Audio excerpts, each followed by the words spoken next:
وعن معاوية رضي الله عنه قال: قال رسول الله صلى الله عليه وسلم: من يرد الله به خيرا يفقهه في الدين. رواه البخاري ومسلم.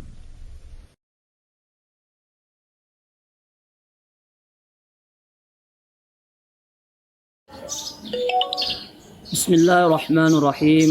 الحمد لله رب العالمين، والصلاة والسلام على أشرف الأنبياء والمرسلين وعلى آله وصحبه أجمعين.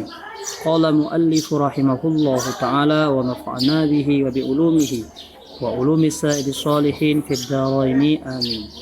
Pada video kali ini kita melanjutkan pelajaran sebelumnya yang menjelaskan amil-amil yang menasabkan akan fi'il mudhari. Yang mana amil-amil yang menasabkan fi'il mudhari itu ada 10: an, lan, izan, kai, lamukai, lamujuhud, hatta. Jawab bil fa'i menggunakan fa, wal wawi dan waw, dan wa'au. 4 dari yang 10 itu menasabkan dia akan fi'il mudhari dengan sendirinya. Dengan sendirinya maknanya memang huruf itulah yang menasabkan akan fi'il mudhari. Yang 4 itu adalah an, lan, izan, kai. Inilah yang menasabkan dengan sendirinya. Kemudian lamukai, lamujuhud, hatta, jawab bil fa'i wal wawi au, itu menasabkan akan fi'il mudhari dengan an yang disembunyikan setelahnya. Baiklah, kita lanjut. Lamukai. Ini amil nasab yang nomor 5 yang menasabkan akan fi'il mudhari dengan an yang disembunyikan setelahnya. Hazihi, adapun ini, maksud ini di sini adalah lamukai, wa ma ba'daha, dan amil-amil yang setelahnya yaitu lamujuhud, hatta, jawab bil fa'i wal wawi wa au, laisat nasibatan binafsiha, tidaklah amil-amil tersebut menasabkan dengan sendirinya. Balin nasbuh, bahkan menasabkan bi an mutmarotin, dengan an yang disembunyikan, jawazan, terkadang secara boleh, fi lamikai, pada lamukai. Jadi pada lamukai ini menasabkan akan fi'il mudhari dengan an yang disembunyikan setelahnya itu secara boleh. Boleh di sini maksudnya boleh dinampakkan an itu, boleh dibuang. Wa wujuban, dan wajib menyembunyikan an setelah amil-amil tersebut, fima ba'daha, pada amil-amil yang setelah lamukai, yaitu lamujuhud, hatta, dan ila akhirihi. Itu wajib menyembunyikan an setelahnya. Misalul lamukai. Adapun misal lamukai, di sini kalimat lamukai kita buat saja hikayah. Kalau menjadi hikayah maka menjadi mabni. Maka kita baca misalu lamukai. Contohnya jitu li aqra'a. Saya datang bahwa saya ingin membaca. Yang dimaksud di sini adalah misal li aqra'a. Falamu, adapun lam pada kalimat li aqra'a, lamnya itu harfu jarrin, huruf jar, li ta'lili, tapi bermakna ta'lil. Ta'lil itu adalah penyebab. Misalnya, aku datang. Apa penyebab dia datang itu? Penyebabnya adalah bahwa aku ingin membaca. Karena dia ingin membaca, maka dia datang. Maka saya ingin membaca itu adalah penyebab yang disebut dengan ta'lil. Wal fi'lul mansubun, dan fi'ilnya itu dinasabkan bi'an, dengan an mutmarotin yang disembunyikan, jawazan secara boleh, ba'daha setelah lamukai. Pada asalnya adalah jitu li an aqra'a, itulah asalnya, tetapi annya disembunyikan setelah lam. Kemudian dijelaskan juga wa innama qila laha lamukai, dan hanya saja dikatakan pada lam itu dengan sebutan lamukai li ifadatiha, karena lam itu memberi makna, memberi pemahaman at-ta'lila akan taklil. Taklil tadi adalah penyebab. Mislakai, seumpama kai. Jadi misla boleh kita baca misla, boleh kita baca mislu. Wali annaha, dan sesungguhnya lam itu qad tadkhulu, terkadang masuk ala kai, atas kai. Jadi lam yang dimana taklil itu masuk dia kepada fi'il mudhari, terkadang juga dia masuk kepada kai. Pada misal jitu likai akro'a, saya datang dikarenakan saya ingin membaca. Maka lam di sini boleh masuk langsung kepada fi'il mudhari. Pada misal li akro'a, terkadang dia juga masuk kepada kai menjadi likai akro'a. Maka lamnya itu bermakna taklil. Amil yang selanjutnya lamul juhudi. Amil yang selanjutnya yaitu lamul juhud. Juhud itu maknanya apa? An-nafi, nafi, meniadakan. Wan nasbu, dan menasabkan pada lamul juhud itu bi an mutmaratin, dengan an yang disembunyikan wujuban secara wajib, ba'daha, setelah lamul juhud. Wa dhabituha, adapun penjelasan lamul juhud, maksudnya keterangan dia beramal masuk kepada fi'il mudhari yang menunjukkan dia itu lamul juhud, yaitu syaratnya ayyasbiqaha kana al-manfiyatu bima. Syaratnya bahwa didahului akan lamul juhud itu kana yang menafikan dengan ma. Atau maksudnya lamul juhud itu dia beramal syaratnya didahului ma dulu, manafi dan kana. Atau yakun al-manfiyatu bilam, atau lamul juhud itu beramal dia kepada fi'il mudhari, syaratnya itu yang kedua didahului lam kemudian yakun. Lam itu bermakna nafi. Contoh misalnya, contoh yang pertama, syarat lamul juhud yang didahului ma dan kana. Pada misal wa ma kanallahu liyu'adzibahum, maka liyu'adzibahum, lam yang terdapat pada kalimat yu'adziba, lamnya itu disebut lamul juhud, dan dia itu saudara amil nasab, maka menasabkanlah dia fi'il mudhari. Yu'adziba itu fi'il mudhari, pada asalnya fi'il madinya azzaba yu'adzibu, dimasuki lamul juhud. Lamul juhud ini saudara daripada amil nasab, maka menjadi liyu'adziba. Pertanda nasabnya adalah fathah karena yu'adziba ini fi'il mudhari yang tidak bersambung akhirnya sesuatu, tidak bersambung dengan alif tasniyah, waw jamaah, ya muannatsatul mukhatabah. Maka liyu'adzibahum. Azzaba ini kalau kita lihat dari ilmu sorobnya, azzaba ini adalah sulasi mazid 1. Artinya fi'il madi yang 3 huruf ditambah menjadi 1 huruf, yaitu fi'il madi 4 huruf jadinya. Dan itu pada bab yang kedua. Bab yang pertama af'ala yuf'ilu, bab yang kedua timbangan fa'ala yuf'ilu, azzaba yu'azzibu. Dan bab yang ketiga fi'il madi yang tambahan 1 huruf yaitu fa'ala yufa'ilu. Itu pada kitab Matan Bina wal Asas. Di sana dijelaskanlah bahwasanya sulasi mazid itu ada mazid 1 tambahan 1 huruf, mazid 2 tambahan 2 huruf, mazid 3 tambahan 3 huruf. Inilah contohnya bahwasanya lam yang masuk kepada kalimat yu'adziba itu lamul juhud.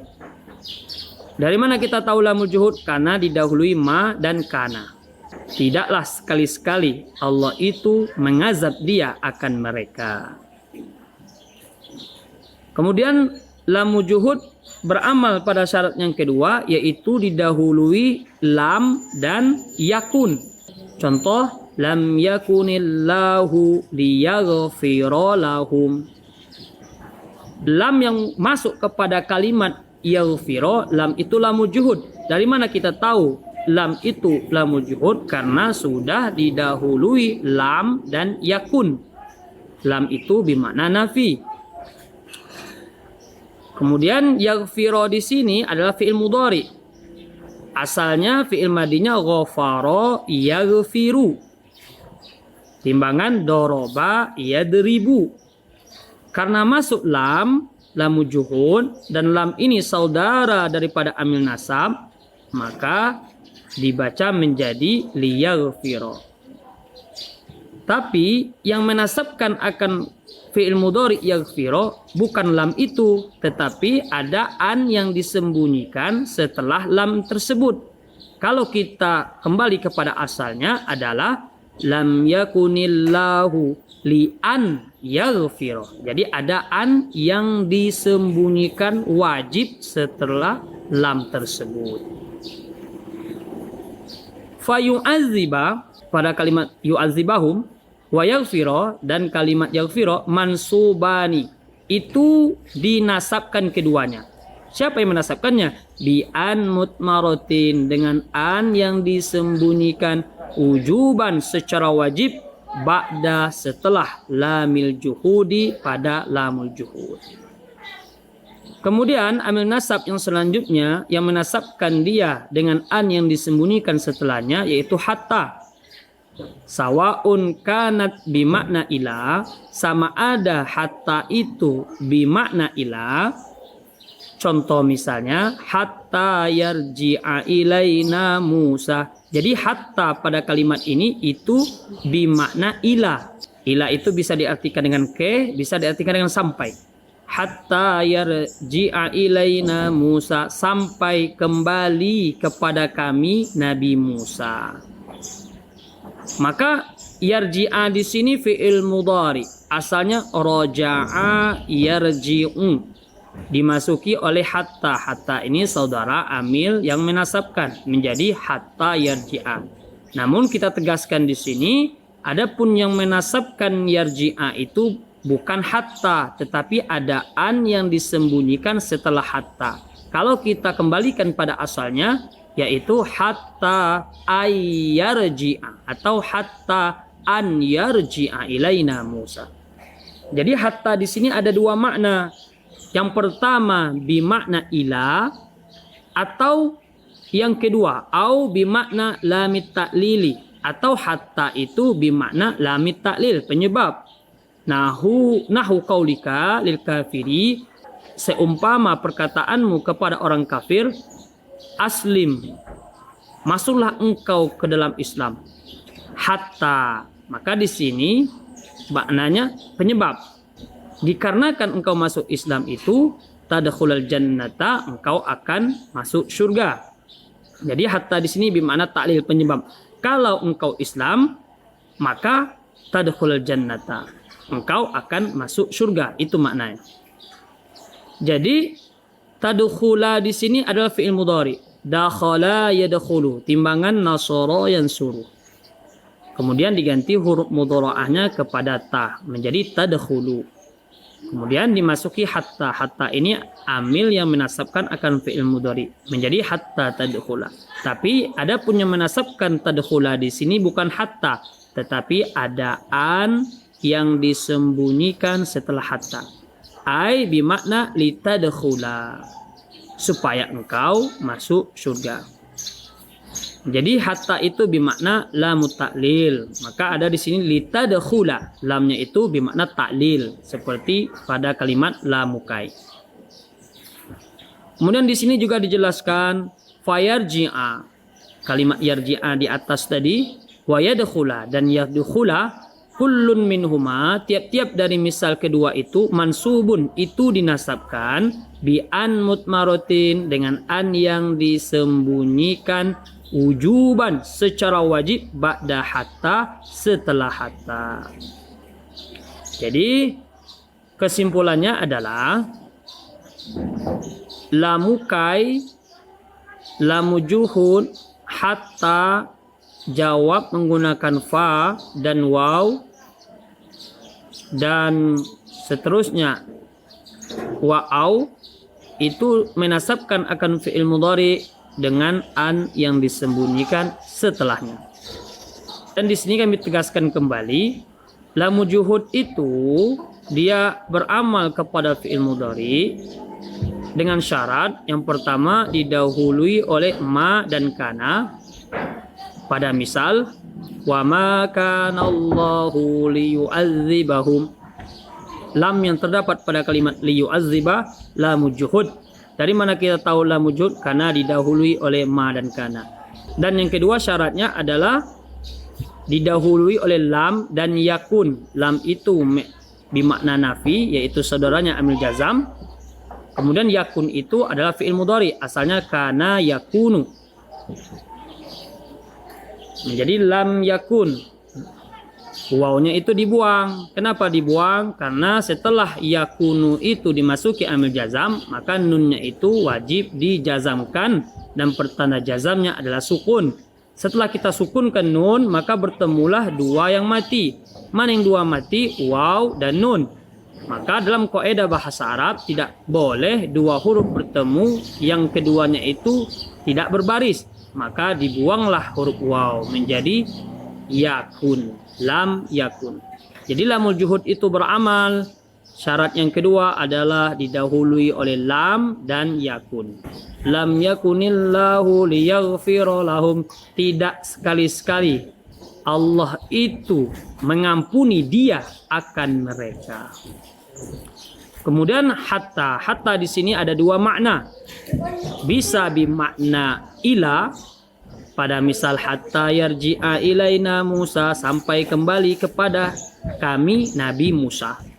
Musa di sini itu kedudukannya menjadi fa'il. Musa ini fa'il. Yang kita ketahui fa'il itu kan wajib rofa. Namun kenapa pada kalimat Musa ini tidak dirofakkan? Maka Musa ini alasannya tidak dirofakkan secara zahir dikarenakan terdapat pada Musa ini alif maksurah. Sebelumnya kita sudah menjelaskan bahwasanya perubahan i'rab itu ada secara lafaz dan ada secara takdir. Kalau perubahan secara lafaz itu jelas, i'rabnya kelihatan pada akhirnya. Contoh, jaa zaidun, zaidun fa'il, fa'il wajib dirofakkan, maka pertanda rofa zaidun adalah dhammah. Ra'aitu zaidan, zaidan maf'ulun bih, maf'ulun bih wajib dinasabkan, pertanda nasabnya adalah fathah, jelas fathahnya. Marartu bi zaidin, zaidin di situ dimasuki oleh huruf khafat, maka wajib dikhafatkan dan pertanda khafatnya adalah kasroh yang kelihatan pada kalimat zaidin. Adapun pada kalimat Musa, maka dhammahnya itu tidak dizohirkan tetapi ditakdirkan. Disebabkan karena kalimat Musa ini ada alif maksurah, sama pada misal al-fatah. Maka di sini hatta yarji'a ilaina Musa, Musa menjadi fa'il, fa'il itu wajib rofa, namun pada kalimat Musa rofanya itu ditakdirkan saja. Pada zohirnya kalimat Musa ini bacaannya fathah, tapi takdirnya tetap dia itu dirofakan. Kenapa? Kedudukannya menjadi fa'il.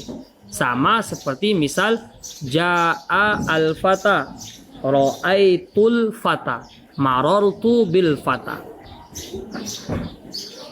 Ra'aitul fata atau ra'aitu Musa. Musa di sini kedudukannya menjadi maf'ulun bih. Maf'ulun bih itu wajib dinasabkan. Adapun pertanda nasab Musa itu adalah fathah. Namun fathahnya bukan zahir atau bukan lafzon, tetapi fathahnya itu takdiran, ditakdirkan saja. Sekian, wassalamualaikum warahmatullahi wabarakatuh.